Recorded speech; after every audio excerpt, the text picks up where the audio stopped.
साल 2024 शुरू हुआ। आपने आप से कई वादा किया, पूरे 12 महीने की फुल प्रूफ प्लानिंग अपनी तरफ से बना ली थी। लगता था कि इस योजना में कोई छेद नहीं है, लेकिन वक्त ने कुछ ऐसी करवट बदली कि योजना तार तार होती नजर आ रही। हिस्टोरिकल प्लेसेस को एक्सप्लोर करने की योजना धाराशायी होती नजर आ रही थी। इसी उधेड़बुन में बिस्तर पे लेटा करवटें बदल रहा था। इतिहास प्रेमी हूँ, बिस्तर पर लेटा उस वक्त की कल्पना में खो गया जब रियासतों का दौर हुआ करता था। तब लोगों की जिंदगी कैसी हुआ करती थी? क्या उस दौर में भी लोग ऐसे ही रहा करते थे, या उनकी जिंदगी आज से काफी अलग हुआ करती थी? फिर जहन में मध्यकाल के एक मशहूर बादशाह की तस्वीर आ गई। वो कोई और नहीं, मुगलों का सबसे मशहूर बादशाह अकबर का ख्याल मन में आया।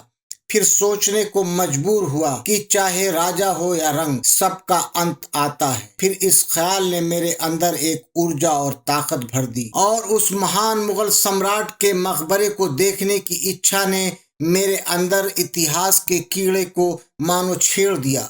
मुसाफिरी तो मानो मेरी तकदीर बन चुकी है, और निकल पड़ा उस अजीमुशान शहंशाह के मकबरे को देखने और उसके इतिहास से आपको रूबरू कराने। लखनऊ मेरी शरण स्थली है। चारबाग रेलवे स्टेशन से तेज रफ्तार की ट्रेन में बैठकर आगरा आ गया। यहाँ से मथुरा रोड पर करीब 9 किलोमीटर का सफर और तय करके सिकंदरा आ गया। यहीं पर है अकबर का मकबरा। सामने आप जो आलीशान और भव्य इमारत देख रहे हैं, यही है जिले इलाही का मकबरा। आप थोड़ा मेरे साथ इस इमारत के पास चलिए। इसकी वास्तु कला और इतिहास को समझते हैं और इस बेजुबान इमारत की जुबान बनकर उस वक्त के हालात को समझने की कोशिश करते हैं। दोस्तों, अकबर का मकबरा मुगल काल की एक बहुत ही कीमती और नायाब वास्तुकला है। ये सम्राट की आखिरी पनाहगाह है। अकबर ने इस जगह को अपनी कब्र के लिए खुद ही चुना था। साथ ही अपनी जिंदगी में इस मकबरे का निर्माण भी शुरू करा दिया था और अपनी जिंदगी के आखिरी वक्त तक इसके निर्माण की देखभाल करते रहे। मकबरे का प्रवेश द्वार ही इसको प्रभावशाली बना देता है। जब आप मकबरे में दाखिल होंगे तो एक राजसी प्रवेश द्वार आपका स्वागत करता है। ये 5 मंजिला इमारत है जो पूरी तरह से लाल बलुआ पत्थर और सफेद संगमरमर से बनी है और दूसरी मुगलों की कब्र से बिल्कुल अलग है। अकबर के मकबरे का रुख आगरा की तरफ उगते हुए सूरज की ओर है, ना कि पश्चिम की तरफ। इस आलीशान मकबरे की वास्तुकला से आप अंदाजा लगा सकते हैं कि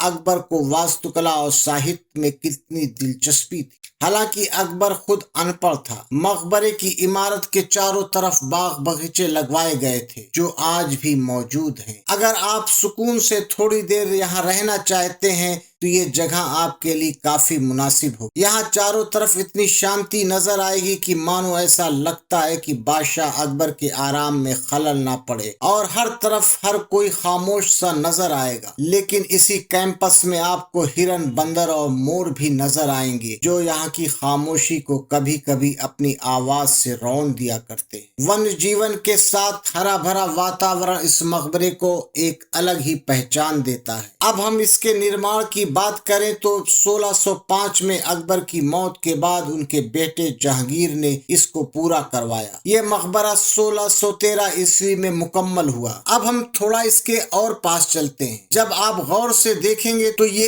एक 4 स्तरीय पिरामिड की तरह है। ऊपरी हिस्से पर एक संगमरमर का मंडप है। इसकी वास्तुकला हिंदू राजपूताना शैली और मुगल शैली का मिश्रण नजर आती है। शानदार प्रवेश द्वार और उस पर बढ़िया फारसी शैली का सुरेख, साथ ही बारीक जाली का काम, ये इस्लामी प्रभाव का सबूत है। दूसरी तरफ गुंबददार छतरियां बनी हैं और साथ ही हवादार मंडप आपको नजर आएंगे। इसकी डिजाइन ज्यादातर ज्योमेट्री है और फूल की नक्काशी के साथ फारसी में लिखी इबारतें इसको और भी खास बना देती हैं। मेन इमारत एक चौकोर चबूतरे पर है। मकबरा 4 हिस्सों में बटा हुआ है। बागीचे में बनी नहर का पानी इसको बांटता है। पूरे परिसर के चारों ओर एक दीवार इसे सुरक्षित रखती है। अकबर के मकबरे में आपको 4 द्वार नजर आएंगे। दक्षिण द्वार ही प्रवेश के लिए मेन गेट है और आपको अकबर की कब्र तक ये ले जाएगा। दोस्तों, हमारा सफर यहीं पर खत्म होता है। अगले वीडियो में हम आपको कहीं और लेके चलेंगे। तब तक इंतजार कीजिए। जय हिंद, जय